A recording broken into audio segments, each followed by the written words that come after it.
Gak nyangka banget, ternyata gini reaksi orang-orang pas cobain susu ikan lele buatan gua sama Ko Denis. Jadi setelah bikin lele jadi tepung, ekstraksi protein lele, formulasi susu lele, kali ini kita bakal ngadain uji sensori buat ngetes kira-kira susu lele ini tuh bisa diterima gak sih di lidah orang-orang. Jadi kita ngadain uji sensorinya tuh offline di lab sensori kampus gua. Dan setelah buka pendaftaran, kita udah pilih beberapa netizen buat jadi panelis kita. Sampai ke lab ini gue sama Ko Denis langsung siapin sampel sensorinya. Jadi kita bakal sajiin 2 sampel. Yang satu susu lele bikinan kita, terus satu lagi susu ikan yang udah komersil. Jadi nanti panelisnya tuh bakal pilih mereka lebih suka susu lele bikinan kita atau susu ikan komersil ini. Terus sekaligus bakal dideskripsiin juga rasanya tuh gimana sih menurut mereka. Nah tapi ini tuh blind test ya, jadi mereka nggak tahu sampel mana yang mana. Kita cuma tempelin kode angka acak gitu di wadahnya. 168 buat susu lele bikinan kita, terus 327 buat susu ikan komersil. Nah kalau udah siap semua, langsung aja kita mulai uji sensorinya. Kita undang total ada 20 panelis dan gila sih mereka pada bela-belain jauh-jauh datang dari Bogor, Depok, Bekasi. Masing-masing masuk ke bilik sensori, terus kita bakal masukin sampelnya dari luar lewat pintu kecil gini. Dan ini dia nih beberapa reaksi pertama pas mereka cobain susu ikannya. Ada yang suka dan biasa aja, tapi ada juga yang mungkin kaget ya sama rasanya. Tapi wajar sih karena ini emang flavornya tuh lumayan beda dari susu sapi yang biasa. Nah sesuai instruksi, panelis bakal diminta buat ngedeskripsiin warna, tekstur, aroma, rasa, dan aftertaste dari kedua sampel susu ikan ini. Nanti jawabannya dicatat, terus kalau udah bakal gue sama Ko Denis kumpulin. Dan jujur kita gak nyangka guys, karena ternyata banyak yang lebih suka susu lele buatan kita. Dari hasil uji sensorinya, ada 6 panelis yang lebih suka susu ikan komersil, tapi sisanya lebih pilih sule. Dan ini dia kesan pesan dari beberapa panelis kita. Seneng banget, pas melihat sampelnya tuh sama sekali nggak kelihatan kayak dari sari ikan lele. Dua-duanya rasanya tuh enak. Ada satu sampel yang aromanya tuh bener-bener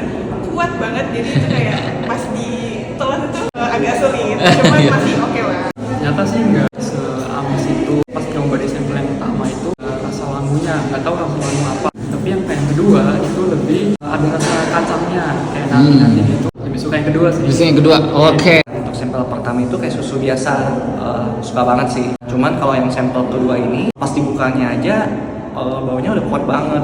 Rasanya juga masih ada amisnya gitu. Jadi emang ternyata beda-beda ya pendapat dan perspektif dari berbagai panelis. Gue jadi penasaran deh gimana ya kalau susu ikan beneran jadi program makan siang di Indonesia. Thank you banget teman-teman yang udah jadi panelis kita. Kira-kira next bikin project makanan apa lagi ya yang menarik?